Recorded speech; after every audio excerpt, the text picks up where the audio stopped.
Oke guys, jumpa lagi di channel kami. Sekarang kita akan membahas mengenai tentang pengalaman pakai Samsung S9 Plus ya. Ini versi yang RAM 6 128. Untuk versi di atasnya ini ada lagi yang 256 GB ya. Untuk pengalaman ini baterai masih awet ya. Baterai masih awet. Untuk kamera-kamera oke ya. Penyimpanan juga oke. Ngecasnya itu fast charging dan tipe C ya. Bodinya masih oke. Karena jenis ini kaca. Yang penting teman-teman harus memakai softcase ya, agar handphonenya awet.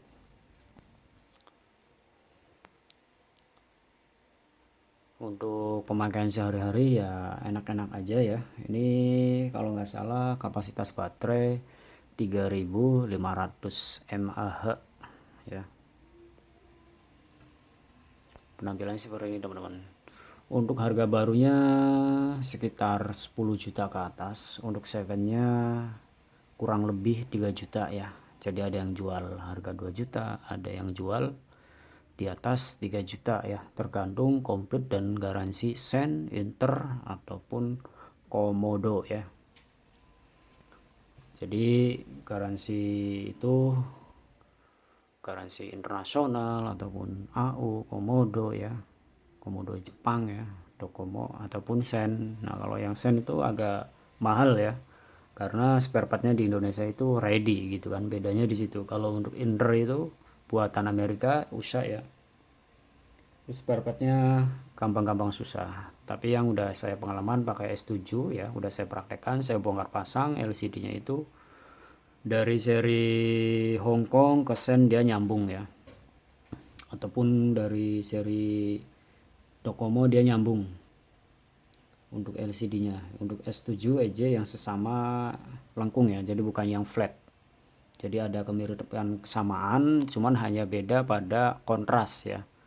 Kalau yang seri Jepang ya rata-rata dia kontrasnya dipakai ke mesin Sen itu agak lebih kurang smooth gitu layar LCD-nya gitu. Perbedaannya di situ. Tapi kalau misalnya teman-teman pakai Sen lagi, beli baru misalkan atau bekas, itu smooth lagi.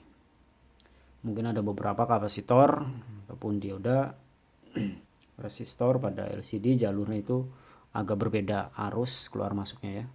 Seperti itu. Itu untuk tentang LCD. Kemudian ini posisi handphonenya yaitu flicker ataupun disebut yaitu green screen ya. Jadi saya sarankan teman-teman harus mendownload yaitu nama aplikasinya PWM ya, PWM seperti ini dan sama peredupan layar ya. Jadi di sini nanti ada dua macam. Jadi nanti ini yang bawaan handphone tidak bisa disentuh ya. Di sini kehalang oleh aplikasi yang sedang berjalan, yaitu aplikasinya ini PWM. Ini untuk penstabil agar tidak kena green screen ya. Jika PWM ini tidak diaktifkan, maka ini akan green screen hijau full, tidak akan ada gambarnya. Yang sebelumnya video ini udah saya upload ya. Jadi green screen semua, terus dinormalkan lagi menggunakan aplikasi PWM. Jadi teman-teman banyak yang berkomentar di channel ini, bang itu pakai PWM bukan? Nah itu jawabannya pakai PWM ya, PWM Fire ya.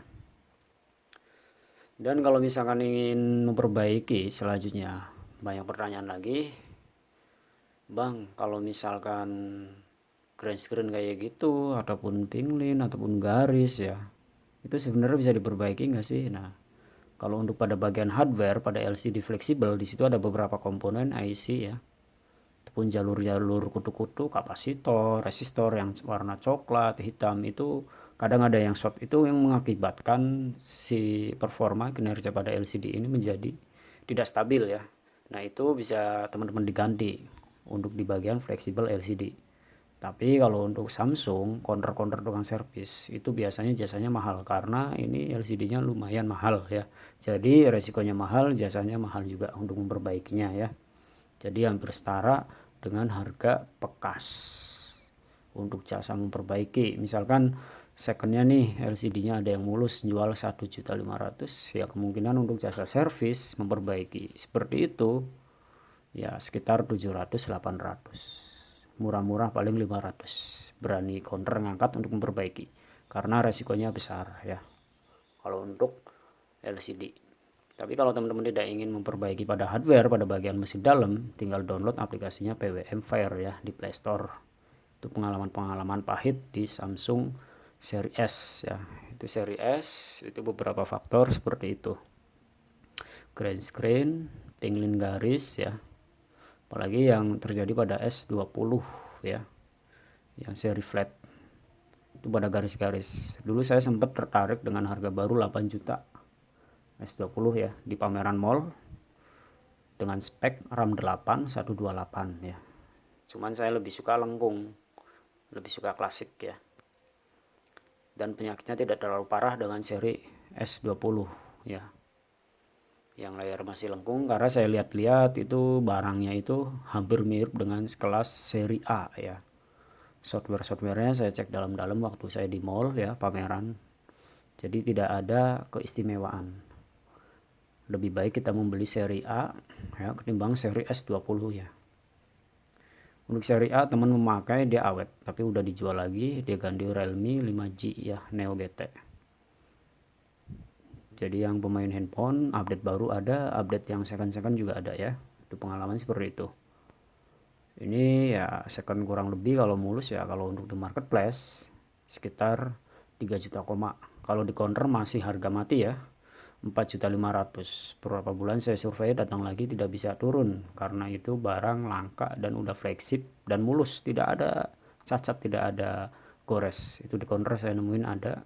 Kalau ini dapat nemu di marketplace ya. Seperti itu teman-teman. Ini barangnya seperti ini. Ya, buat game-game ini ngangkat karena Exynos-nya tinggi. Jadi kalau untuk Inter biasanya dia pakainya Snapdragon ya. Kalau untuk Zen biasanya Exynos untuk membedakan chipset dari negara mana dia buat ya. Ini dual SIM ya, bisa kartu micro juga. Cuman kadang jaringannya ini kadang muncul kadang enggak, harus pakai smartphone. Karena ini masih buatan luar negeri. Kalau ini S9 Singapura ya. Ini Singtel. Singapura Telkom.